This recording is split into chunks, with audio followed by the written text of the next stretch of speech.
আসসালামু আলাইকুম। আশা করি আজকের এই ভিডিওর মাধ্যমে আপনারা জানতে পারবেন একজন ভিসা অফিসার কী কারণে ইউএসএ ট্যুরিস্ট ভিসা রিফিউজ করতে পারেন। অনেক কারণেই আপনার ইউএসএ ট্যুরিস্ট ভিসা রিফিউজ হতে পারে। তার মধ্যে বেশ গুরুত্বপূর্ণ কিছু কারণ নিয়ে আমরা আলোচনা করব। প্রথম যে বিষয়টা আসে তা হচ্ছে ভুল বা অসম্পূর্ণ DS-160 অ্যাপ্লিকেশন।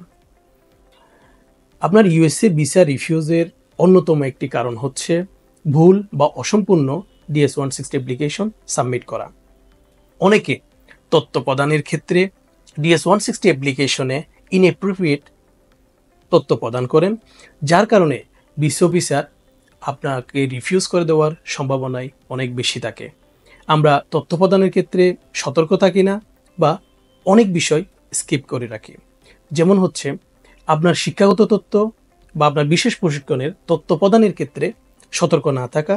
অনেকে আবার দেখা যায় পিতামাতার তথ্য প্রদানের ক্ষেত্রে অসম্পূর্ণ রেখে দেন, যেটা করা মোটেও উচিত না। দ্বিতীয় বিষয় হচ্ছে যৌক্তিক ভ্রমণ পরিকল্পনা, লজিক্যাল ট্রাভেল প্ল্যান।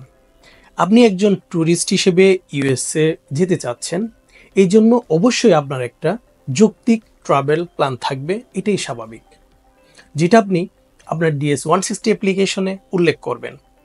আপনার যদি যৌক্তিক একটা ট্রাভেল প্ল্যান না থাকে, সেটাও আপনার ভিসা রিফিউজের কারণ হতে পারে।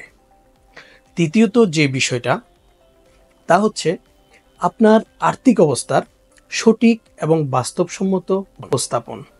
আপনার DS-160 অ্যাপ্লিকেশনে যদি আপনার আর্থিক অবস্থার সঠিক এবং বিশ্বাসযোগ্য উপস্থাপন করতে না পারেন, তাও আপনার ভিসা রিফিউজের কারণ হতে পারে।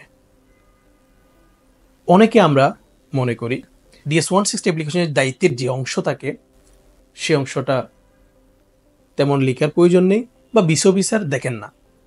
আমি বলবো ভিসা অফিসার যে কয়টি বিষয় বেশ গুরুত্ব সহকারে দেখেন, তার মধ্যে দায়িত্বের অংশ অন্যতম।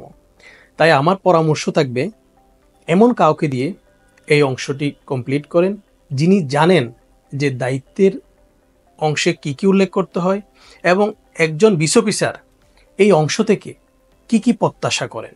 চতুর্থ বিষয় হচ্ছে strong ties to home country বা দেশের সাথে আপনার দৃঢ় সম্পর্কের বিষয়। একজন ভিসা অফিসার ভিসা দেওয়ার পূর্বে অবশ্যই বিবেচনা করবেন আপনি দেশে ফিরে আসার যথেষ্ট কারণ আছে কিনা। That means lack of strong ties to home কান্ট্রিও আপনার ভিসা রিফিউজের কারণ হতে পারে। অনেকগুলো বিষয়ের মাধ্যমে আপনার হোম কান্ট্রির সাথে স্ট্রং টাইটা আপনি প্রতিষ্ঠিত করতে পারেন। যেমন হতে পারে আপনার একটা স্টেবল এমপ্লয়মেন্ট, হতে পারে স্টেবল ব্যবসায়িক মালিকানা, হতে পারে আপনার প্রপার্টি ইনভেস্টমেন্ট, আপনার ফ্যামিলি অব্লিগেশন, সোশ্যাল এবং কমিউনিটি ইনভলভমেন্ট ইত্যাদি। পঞ্চম যে বিষয়টি তা হচ্ছে অনুপযুক্ত ডকুমেন্টেশন। আপনার পাসপোর্ট, ফটো, অন্যান্য ডকুমেন্ট আপডেট থাকা অত্যাবশ্যক। যদি আপনার একাধিক পাসপোর্ট থাকে এবং উভয়ের মধ্যে মেজর কোনো গরমিল থাকে, তা আপনার ভিসা রিফিউজের কারণ হতে পারে। সর্বোপরি DS-160 অ্যাপ্লিকেশন সঠিকভাবে পূরণ করা খুবই গুরুত্বপূর্ণ। আপনার যথাযথ যোগ্যতা, যৌক্তিক ভ্রমণ পরিকল্পনা, দেশে ফিরে আসার যথেষ্ট কারণ থাকা সত্ত্বেও আপনি ইউএসএ ট্যুরিস্ট ভিসা পাওয়া থেকে বঞ্চিত হতে পারেন যদি আপনার সাবমিট করা DS-160 অ্যাপ্লিকেশন সঠিক এবং নির্ভুল না হয়। সুতরাং আপনি ভিসা পাওয়ার পূর্ব শর্ত হিসেবে সঠিক এবং নির্ভুল DS-160 অ্যাপ্লিকেশন সাবমিট করা অত্যাবশ্যক। ধন্যবাদ সবাইকে।